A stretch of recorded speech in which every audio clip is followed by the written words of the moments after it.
In this video, I'm gonna go over with a small little camping stove. This is called the BRS-3000T Hornet.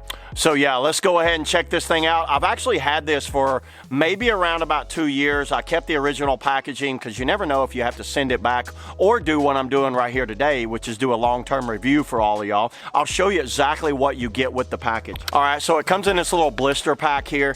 We'll take that off. I'll set it down right there.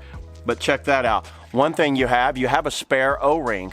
It comes with this little green bag. It did say BRS on there, but over time that just kind of wore off. But one thing is, check out how small that is. That has to be one of the smallest stoves I have ever seen. Look at that. And actually, here's a $50 to give you some sort of comparison idea. Look at the difference in size on that. Is that not crazy how small that is? This comes in at 26 grams, and I did weigh it and see how much it weighed, so they were spot on the money on that. The fuel canister that I use is the GSI 110 gram, but I also have Jetboil 230 gram because I do like having these larger ones when I do need to camp for any extended amount of time. But the actual one that I use the most is these little 110 grams. And the reason I use those is because I have my Stanley cup here, holds one of these canisters nicely, slides right down inside there. So you can have your canister base will go down inside there like that, and you can see how easy that stove goes down in there. Is that not cool? That's an easy cook set to put together too.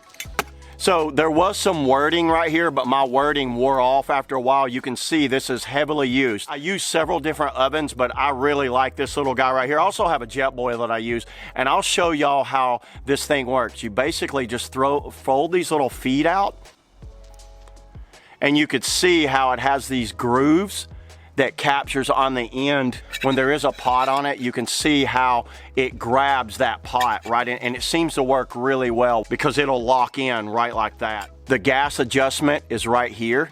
Clockwise is off, counterclockwise is on. It did get wet, and you could see it did corrode a little bit, but I have been using this thing for a few years, and I've never had to replace that gasket, but I do have a spare gasket if I need to. So before you screw it onto your canister, you want to turn it clockwise and make sure that it gets real tight. And there's one thing that I did notice. This thing is a little long in there, and it's still going to hiss a little bit. I don't know if you guys can hear it in the camera. You want to make sure that you go on extremely straight with this thing. You hear that? It gave that little bit of hiss, so you want to do it fast. You don't want to hold down on that. The actual flame where it comes out, they've strategically made this lifted up, and it seems to work fairly well. All right, what I'm gonna do, I'm gonna light this thing up and go ahead and boil 12 ounces of water, and I'll time it and see how long it takes to boil that water. And the good thing about these Jetboil bases, they'll also fit the 230 gram cartridge. There's another item that I recommend with this, and that's an H&S windscreen. I used to have one of those, but I did misplace it, so I don't have it for this video. I'm gonna put 12 ounces of water, and we will time this to see how fast we can get this thing to a boil. Let's get to boiling.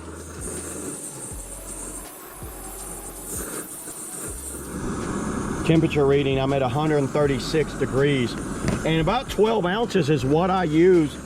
And these are the meals that I normally go with when I'm backpacking. These are the right on track meals. That'll be like my breakfast, and that'll be like my lunch or dinner. Highly recommend these things if you guys ever want to know what kind of meals that I use for backpacking. I'm gonna turn it down to try to isolate it a little more right in the center. So we're a little over 3 minutes, and I've been at a boil, so I would say about 2 minutes and 50 seconds. If you can get 12 ounces of water going pretty good. I recommend this. This thing has been phenomenal amongst my travels. I've never had any issues out of it. I made hundreds of meals out of this, by the way. There it is, everybody. That's the testing and overall review of the BRS-3000T. Let's go cook up some meals. Look like I'm gonna have me some hearty beef. So yeah, let's get out of here. Woo!